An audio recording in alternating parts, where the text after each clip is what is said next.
Nesse mundo, os poderes ditam as regras, sopram os ventos marais. Espadas feitas por mestres são capazes de cortar montanhas. Frutas misteriosas conferem habilidades de obliterar ilhas inteiras. E a sua ambição pode ser moldada em golpes devastadores que fazem deuses tremerem. Mas e quando apenas um punho surge perante todos esses poderes?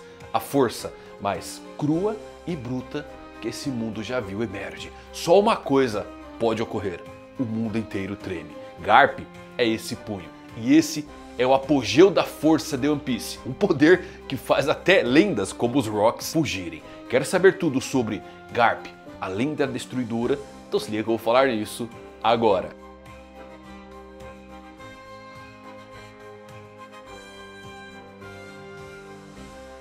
Fala galera, Evandro Fusari com mais um vídeo pra vocês. Como é que vocês estão? Espero que todos vocês estejam maravilhosamente bem. Tem que estar aqui, capítulo fenomenal. O incidente de God Valley, sim, é tudo que eu esperava e um pouco mais. E Garp chega pra fazer até lendas saírem fora, falando: não dá pra enfrentar essa montanha. Força bruta só não resolve quando é pouca, e o Garp tem de sobra. Esse capítulo é muito bom porque também revela algumas coisas muito interessantes, como o nome da mãe do Barba Negra, que olha só, é Eris. Quem lembra aí do círculo mágico de Imu escrito Eris de Tar?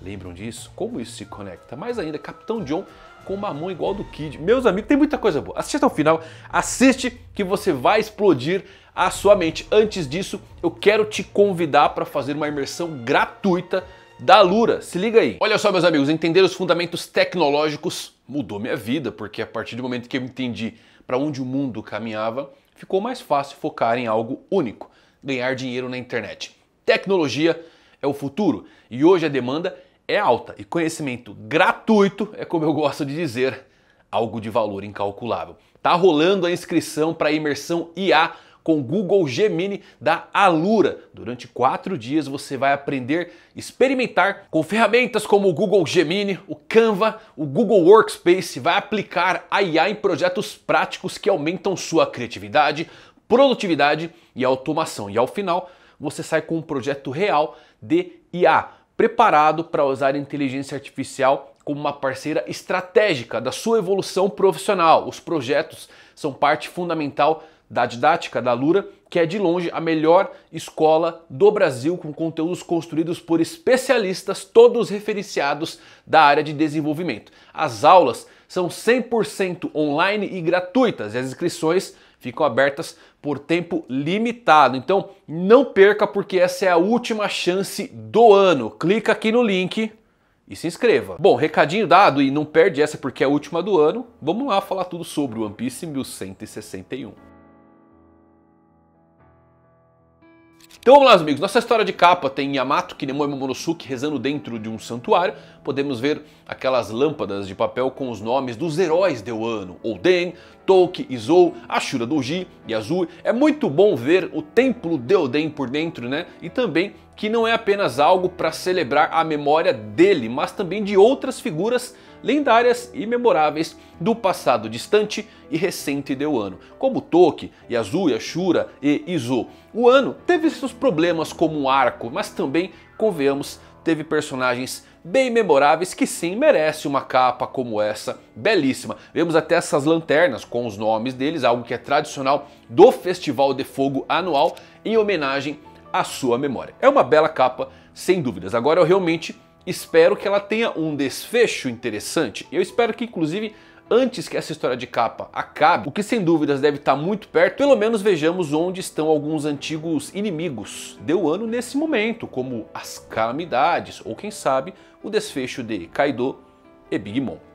Já nossa história começa com batalhas ecoando por todo o Vale de Deus, e as motivações dos 3 grandes dessa ilha são reveladas. Roger busca Shaq, Rox, sua família, e o Garp caça Roger e os piratas. Eu adoro como Rox é o único que tem uma motivação válida nesse momento. O Dragon estava fugindo ali com Shanks em Shenrock, mas um raio laser o perfurou. Dragon e os bebês caíram no chão. O Shanks, tadinho, bateu a cabeça, acabou perdendo a consciência. O Dragon, ele foi atacado por aquela mulher grande com os dentes afiados, e ela disparou um raio da sua boca como um pacifista que certamente vem de alguma fruta, porque nesse período não tinha ainda estudos do Vegapunk sobre luz e muito menos pacifistas, tá bom, galera? Então isso aqui é um poder de fruta. Essa mulher era Santa Maffei, da família Satchel, e ela faz parte dos Cavaleiros de Deus. Para começar aqui, um fato interessante de que Maffei tem presas e não é da mesma família do Kirin. É um pouco surpreendente até, né?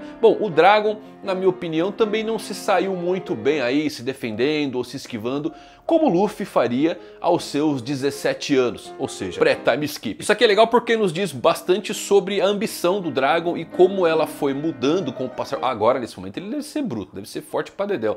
Mas nesse período ele não tinha motivações tão grandiosas como o Luffy teve no começo da sua jornada. Começou a treinar ali com seus 11 anos e com 17 anos já estava ali enfrentando piratas poderosos. Não que ele com 17 anos conseguiria esquivar de um golpe de um Cavaleiro de Deus, né? Mas mostra aí que o Dragon estava mais ou menos próximo de um Luffy pré-time skip nesse período. Não era nada grandioso já nesse período como era quando jovem. Agora sim, esse padrão dos dentes da Maffei é interessante, né, galera? Porque ou ele é causado por uma forma híbrida de uma Zoan, beleza, você vê o Rob Lute, você vê o Kaido com esse padrão de dente, as colhas estão na forma híbrida, ou então isso é ligado diretamente a ser um híbrido de homem-peixe. E para onde o Oda quer levar com essas dicas visuais nos Cavaleiros de Deus? Será que teremos uma família traidora entre os homens-peixes do século perdido?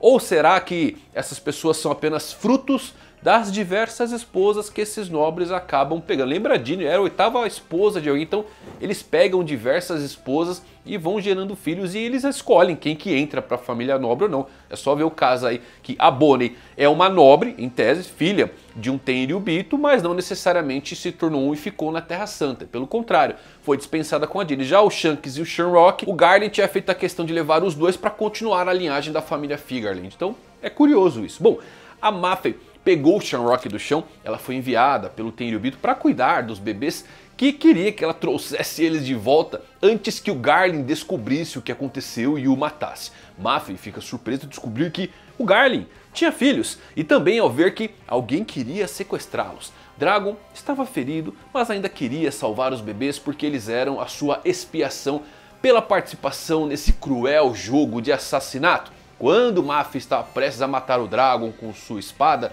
ela foi cortada ao meio por Barba Branca em uma belíssima cena. Coincidentemente, Barba Branca surgiu ali junto de Chique, Big Mom e Kaido. Chique estava bravo com Barba Branca, dizendo que ele estava tentando, na verdade, era matá-lo.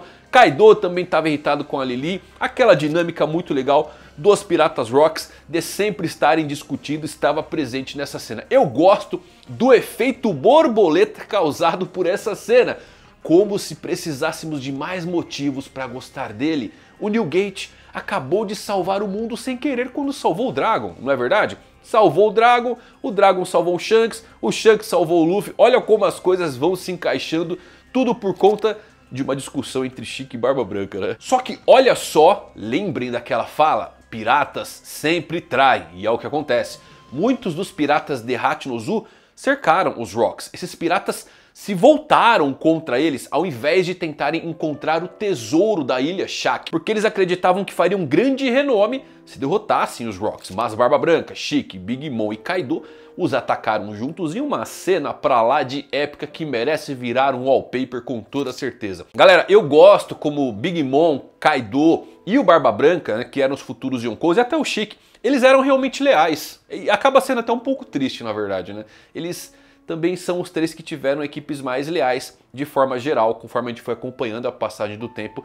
Assim, só que eu acho que realmente torna muito louco o fato do Tite ter traído o Barba Branca daquele jeito. Ele foi muito legal com o Zebek até o fim. Ele acolheu o Tite e ele foi apunhalado pelas costas. E claro que o Barba Negra faz isso porque ele é ambicioso. Eu não acho que ele tivesse qualquer problema real com o Barba Branca ligado à vingança. O único problema que o Barba Negra teve com o Newgate é ficar decepcionado porque ele não queria virar o rei dos piratas.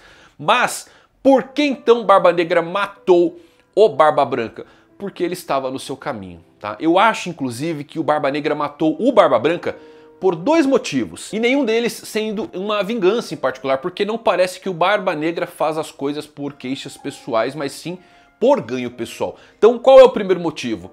Barba Branca já ia morrer, basicamente de qualquer jeito. Então o Barba Negra decidiu receber os créditos por essa morte para aumentar a sua posição. E segundo, porque isso permitiria que o Barba Negra roubasse essa fruta tão poderosa do terremoto, ao invés de deixá-la cair nas mãos do governo mundial ou de outros piratas restantes do Barba Branca. Então eu acho que são essas duas opções, mas mesmo assim, God Valley mostrando essas cenas da lealdade deles, torna todas essas escolhas bem dolorosas, né? Bom, a Maffei ainda tá com o Shamrock ali nas mãos e se perguntou o que diabo tá acontecendo nessa ilha com esse monte de figura aparecendo. Dragon conseguiu escapar dali, pensando que as crianças haviam sido levadas, mas para sua surpresa encontrou ali o Shanks inconsciente no chão e fugiu com o bebê. Então agora sabemos como Shamrock e Shanks foram separados durante o incidente. O Garp percebeu que tinha ali os chefões da fase por perto e decidiu pegá-los. E o Garp, meus amigos, aqui é só a cena épica. Garp socou o chão enquanto Barba Branca, Big Mom e Kaido se esquivavam do ataque. O Kaido queria lutar contra o Garp, inclusive eu acho que uma das 7 derrotas do Kaido tá nas mãos do Garp, viu? Ele deve ter voltado para tentar vencer o Garp e acabou derrotando. Lembra disso aí? Kaido tem 7 derrotas, a gente não sabe muito bem quem é. Tem aquela cena que ele pensa quem poderia enfrentar ele, com o Shanks, com o Rocks, com o Roger, mas certamente o Garp também está nessa das 7 derrotas. Porque aquela cena que aparece as figuras atrás, ele estava pensando mais sobre a parte da pirataria, mas eu tenho certeza que o Garp, ele deixou uma marquinha aí no Kaido. Uma das 7 derrotas veio dessa cena, desse encontro aí. Mas olha só, Big Mom e Barba Branca não queriam prolongar as coisas aqui, então eles fugiram. Pois é. Barba Branca está disposto a lutar com Roger, mas não com Garp. Droga, o Garp ele tem a sua própria categoria, convenhamos, o bicho é bruto mesmo, né? Assim, vamos ser justos aqui, galera. Não acho que eles estão fugindo por medo nem nada. O Barba Branca, ele morreu com aquela icônica fala de não ter uma marca nas costas por nunca fugir de uma batalha. E aqui não é que ele arregou para a luta, é que ela não ajudaria em nada nesse momento. O Barba Branca, ele já foi mostrado diversas vezes não interagindo com a marinha. Ele sempre foi mais estratégico nesse sentido. Ele fez isso inclusive no flashback do Oden, fugindo sim de uma luta com a marinha, mas simplesmente porque ele disse que eles não parariam de atacar. Então parece que em geral o Barba Branca ele gosta muito mais de lutar contra piratas do que contra a marinha. E aqui acaba sendo mais uma retirada tática, porque permanecer leal ao Rocks é muito mais importante para ele do que entrar em uma briga com Garp que poderia durar sei lá quantos dias. Lembra, quando esses caras lutam, dura dias e dias esses combates. Então enquanto eles corriam, Big Mom combinou Zeus e Prometheus em um ataque massivo chamado Brisa de Fogo Celestial.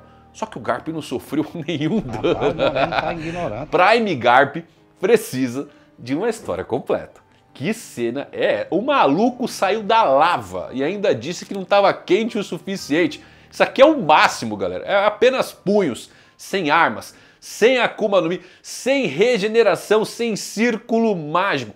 Eu realmente quero um flashback ou mesmo uma história à parte da perspectiva do Garp. Porque assim, como foi com o Rocks aqui, eu fico feliz, galera, depois de quase 30 anos acompanhando essa série que eu amo tanto, criando expectativas para ver o quão forte era o Garp no seu auge, isso se tornando realidade de uma maneira tão incrível, é empolgante, tá? Pra mim ele é o personagem mais formidável, sim, de toda a série pelo simples fato de só usar os punhos. E umas balas de canhão ocasional aqui e ali, mas o Garp é a personificação da frase. Força bruta só não resolve quando é pouca. Fantástica essa cena. Depois disso, vemos o Rocks correndo ali pro centro de God Valley. Ele estava pensando no seu filho, na sua esposa. E olha só o nome da esposa do Rocks, hein, meus amigos? Elis, ou Eris. E aqui, quem se lembra do círculo de invocação de Enmu, onde podíamos ler Eris de Tar. Isso aqui é surreal, hein? Por quê? Eris, no nosso mundo, é o segundo maior planeta anão conhecido do sistema solar. O outro é Pluton, ou seja, a mulher aqui potencialmente tem o nome de uma quarta arma ancestral, que inclusive está arriscado em um círculo mágico da Enmu. E se você remover esse D do nome de Eris do círculo, você vai ter Eristar. O que é Eristar? É um plano criado em 72 pela NASA para construir um enorme sistema de armazenamento de compartilhamento de dados na Terra. O que isso parece para vocês? Sim, o sonho do Vegapunk de compartilhar informações com o mundo. Então interessante pra caramba isso aqui, né? Além disso, olha o símbolo desse projeto Air Star, se não é bem sugestivo e se conecta a muita coisa do mundo de One Piece. A mãe de Teach pode ser mais importante do que pensávamos, e é por isso que Oda fez questão de mostrar o rosto dela aqui, porque talvez ela volte mais à frente na série, mesmo que em flashbacks. Então vemos os Piratas Rocks e os Piratas Roger se aproximando do meio do vale ali, e meus amigos, essa mãozinha mecânica do John pra mim é o que mais chamou atenção, porque isso aqui é igual a mão do Kid com a sua Jiki Jiki no Mi. Sem dúvidas, essa aqui foi a cena que mais me empolgou, tá bom? E por quê?